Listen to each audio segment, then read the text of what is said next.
Hey everybody, I'm Paintball Dad. Thanks for tuning into my channel. Today I have something pretty unique to share with you guys. I have a book, and this book is about paintball.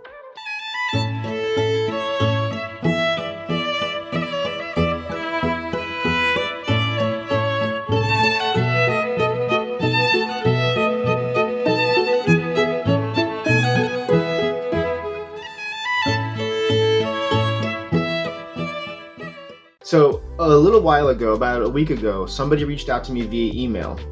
His name is William. He is the author of this book, and he introduced himself. He said, "Hi, my name is William. I just finished writing a novel about a story that has to do with World War II style scenario woods ball."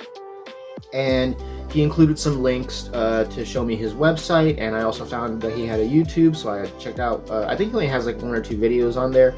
And it was related to the book, kind of giving it like more of a visual representation of what the story is supposed to be like. And I thought it was pretty interesting.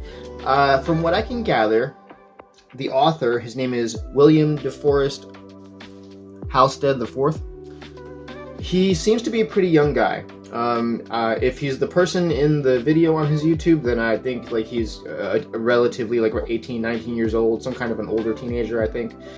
After going through the web content that he has, I responded to him and I said to him, "All right, I'm interested in what you have to show me." He originally wanted to just send me a free copy, but I said to him, "You know what? I can see that you're a young guy and you're just starting out in this project of yours in writing this novel series.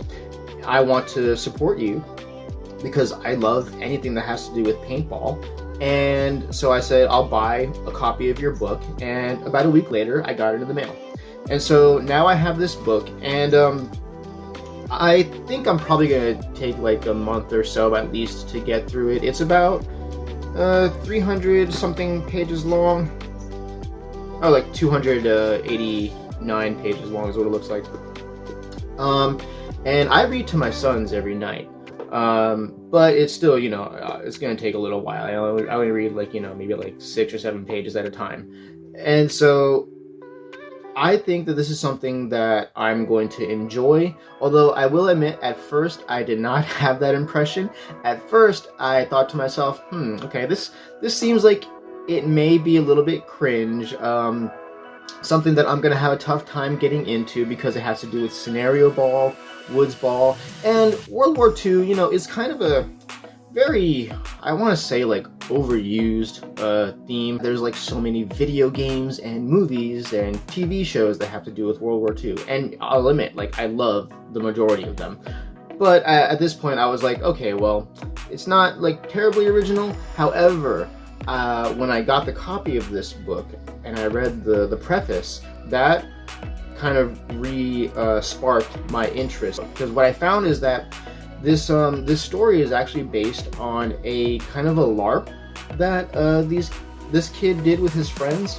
So basically, he says in the preface that he was in high school around the coronavirus time, and him and his friends were getting into paintball, and they were kind of making like these stories to go along with their paintball games. And it was, I guess the best way to describe it is like a large-scale Dungeons and Dragons campaign, but instead of like medieval themed, it was World War II scenario paintball kind of themed. And I was like, okay, that's kind of cool, because if I think back to it, like, now I am very far detached from scenario ball, from woods ball. It's been a long time since I've come out of the woods and got into, tournament style speedball. But thinking about when I was a teenager and I first started getting into paintball, that is exactly where my head was at. I was really obsessed with the idea of like paintball wars, and just the concept of what if I could play paintball anywhere, and what if it like meant something? What if there was some kind of a real like consequence to this game? What if I could play paintball in the streets or in the halls of my high school, and like the winner or the loser, actually won or lost something?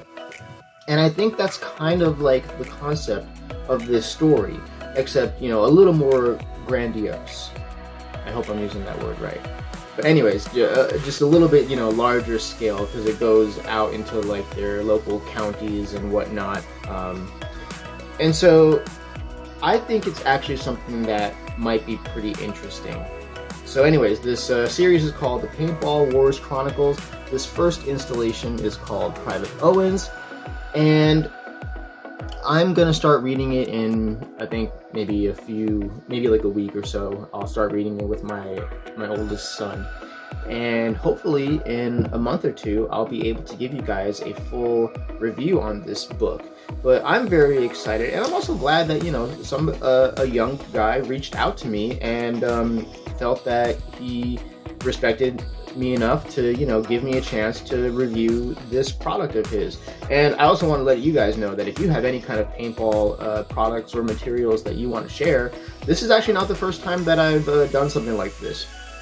If you've been following my channel for a little while, you probably know that I have a partnership with Lone Paintball. Lone Paintball was actually the first person or entity to reach out to me and ask me to review a paintball product. And so now I have an ongoing partnership with Lone Paintball, and of course I'm going to plug it in here as always. If you go to lonepaintball.com and buy one of their barrels, use code PBDAD10 to save 10% on your purchase, and it's the best paintball barrel that I've ever used. Not even like saying that just because I get some kind of benefit from the sales. It's because when he first reached out to me, he just gave me the product for free and wanted to give me an honest review, no strings attached. And I was like, okay, let me do that. And then I reviewed it, and I was like, wow, this is actually a really good product. I love it, and I would like to keep this relationship going. And I hope that this turns into something like that as well, that I'm gonna be pleasantly surprised by this and respond to this kid and say, wow,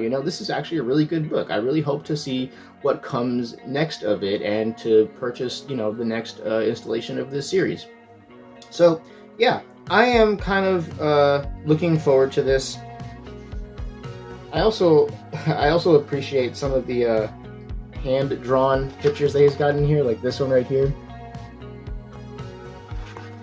It's mostly words, not a lot of pictures, so it's definitely made for like an older audience. Not like older like adult audience, but like definitely the older teenage audience.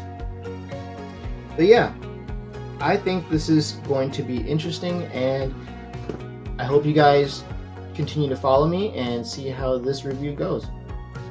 Thanks for watching. Don't forget to like and subscribe.